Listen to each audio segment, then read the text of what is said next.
सब। आप सबका हमारे YouTube चैनल SVCC 777 में स्वागत है। माई सेल्फ देव प्रकाश मंडल। हम अभी जो क्लास ले रहे हैं ना, ये डाउट क्लास में से है। तो देखिए, थोड़ी सी डाउट कहाँ हुआ था, जो 13.1 एक्सरसाइज के 7th नंबर के प्रश्न हैं, उसमें से कुछ डाउट हैं। कुछ स्टूडेंट ऐसे बताए कि सर ऐसे कैसे हो गया। तो चलिए उसको हम तोड़ के पुनः बता देते हैं। इसमें क्या है कि कोई तंबू एक बेलन के आकार का है जिस पर एक शंकु अध्यारोपित है।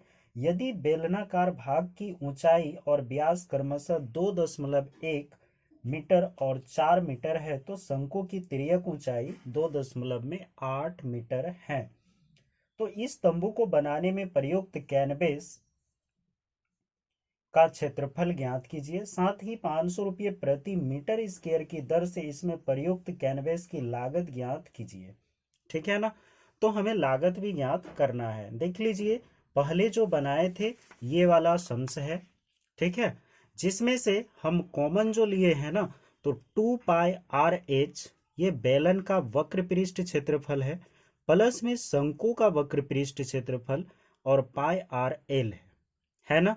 तो यहाँ पे A R equal 2 meter, H equal 2.1 meter और एल इक्वल 2.8 मीटर जो दिया गया है। यहाँ पे क्या है कि 2πRH बेलन का वक्र पृष्ठ क्षेत्रफल प्लस में πRL शंकु का वक्र पृष्ठ क्षेत्रफल। तो इसमें कहाँ थोड़ा सा मिस्टेक हुआ है ना, कि ये वाला जो 2 है तो πRL दोनों में से कॉमन मिल रहा है, तो ये 2 यहाँ पे नहीं होगा। इसी के कारण जो है ये वाला R का 2 को काट दिया गया था। आप ये वाले 2 नहीं होता तो आपका सॉलिड हो जाता। चलिए अभी हम इसको फ्रेश कर देते हैं, ठीक है।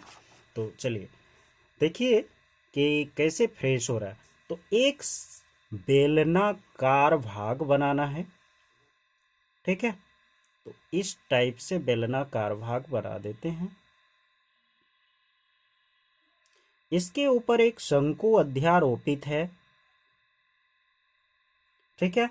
तो शंकु की जो तिर्यक ऊंचाई है वो है 2.8 मीटर, ठीक है। यहां से जो इसकी ऊंचाई का जरूरी नहीं है, हमें त्रिज्या की जरूरी है। और बेलनाकार भाग की ऊंचाई जो है वो है 2.1 मीटर।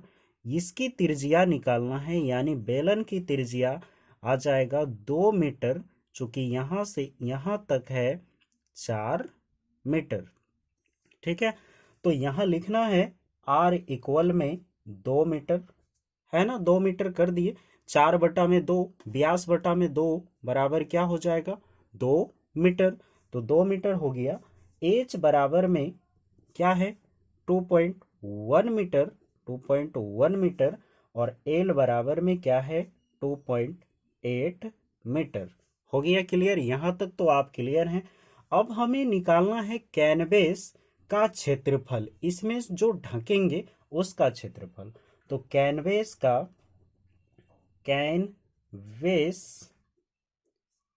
क्षेत्रफल बराबर में आ जाएगा बेलन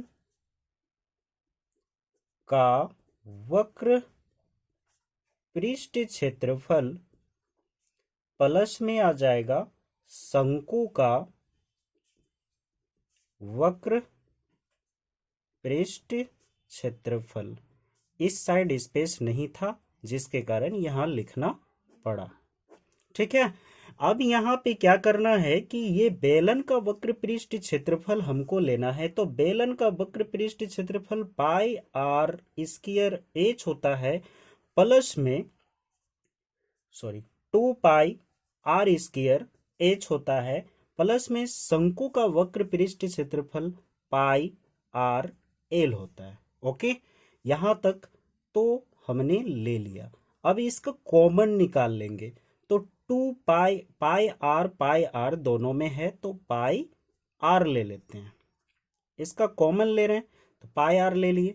2H ले लेंगे ब्रैकेट के अंदर, प्लस में एक आर ले लेंगे ब्रैकेट के अंदर, सॉरी एल हो जाएगा, आर नहीं, आर स्क्वायर है। हो गया क्लियर। अब यहाँ एल हो गया, एल था ना भाई, तो एल ले ली। अब आगे क्या करना है, पाई आर इंटू में 2h प्लस में एल हो गया।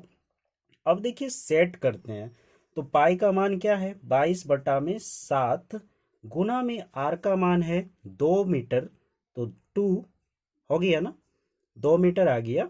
उसके बाद ब्रैकेट है h, 2 गुना में h का मान कितना है 2.1, तो 2.1 प्लस में क्या एल का मान 2.8 हो गया।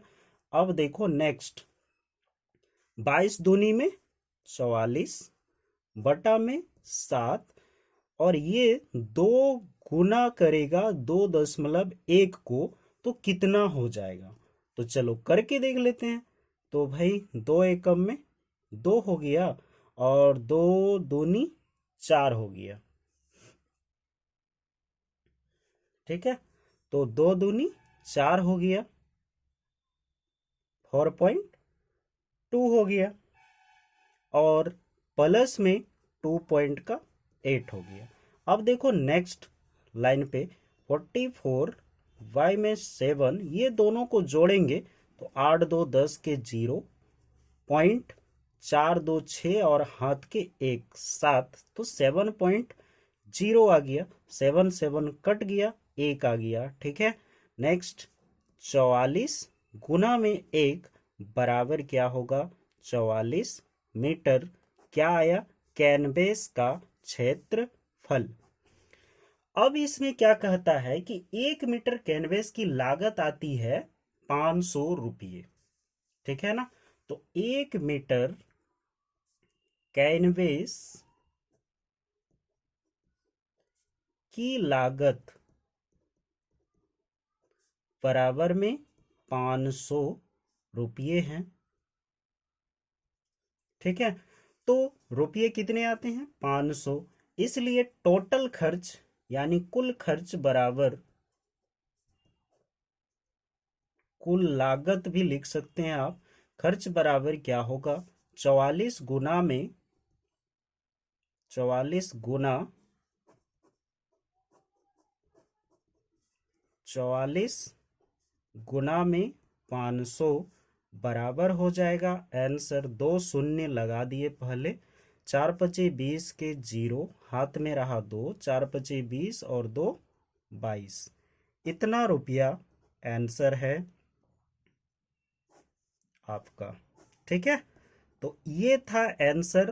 पहले वाले में हम इस जगह पे क्या था कि 2200 कर दिए थे, देख लीजिए पहले वाले का 2200 है ना 2200, और अभी कितना है 22,000 रुपये है, ठीक है।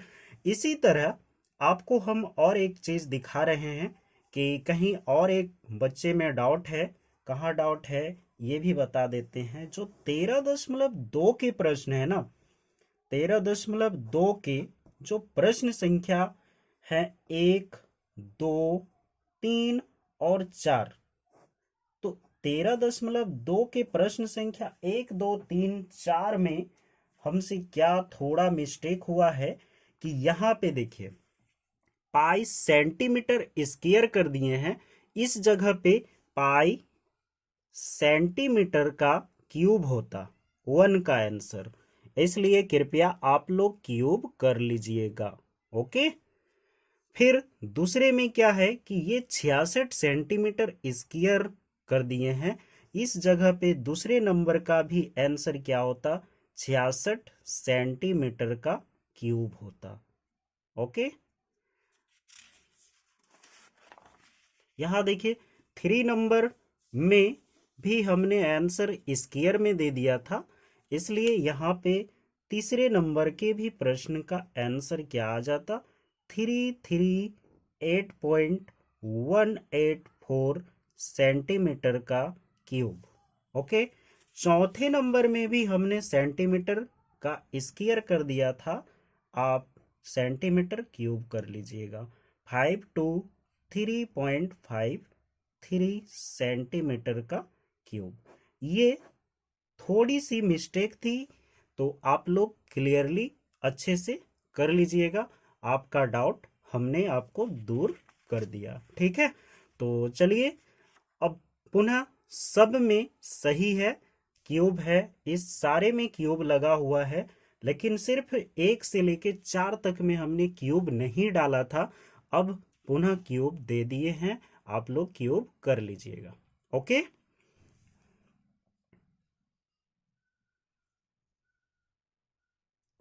हो गया। चलिए, तो आपका डाउट पुनः हमको लग रहा है कि आप क्लियर हो गया है, इसलिए चलिए, डाउट को तो हमने क्लियर कर दिया। तो आपसे आग्रह है कि आपके जो 6 फरवरी से जो एग्ज़ाम है उसमें आपको अव्वल नंबर प्राप्त हो जाएगी, उम्मीद है। तो आप लोग कृपया ध्यानपूर्वक इसमें जितने सारे वीडियो अपलोड हो रहे हैं उसको अच्छे से देखा कीजिए, और समझ के कम से कम वीडियो को लाइक जरूर किया कीजिए, चैनल को सब्सक्राइब जरूर किया कीजिए। और डाउट कहीं भी हो तो आप हमारे कमेंट बॉक्स में कमेंट कीजिए, हम आपके डाउट को क्लियर करने के लिए बैठे हुए हैं, आपके डाउट को पुनः क्लियर कर देंगे। Okay, thank you for watching, धन्यवाद।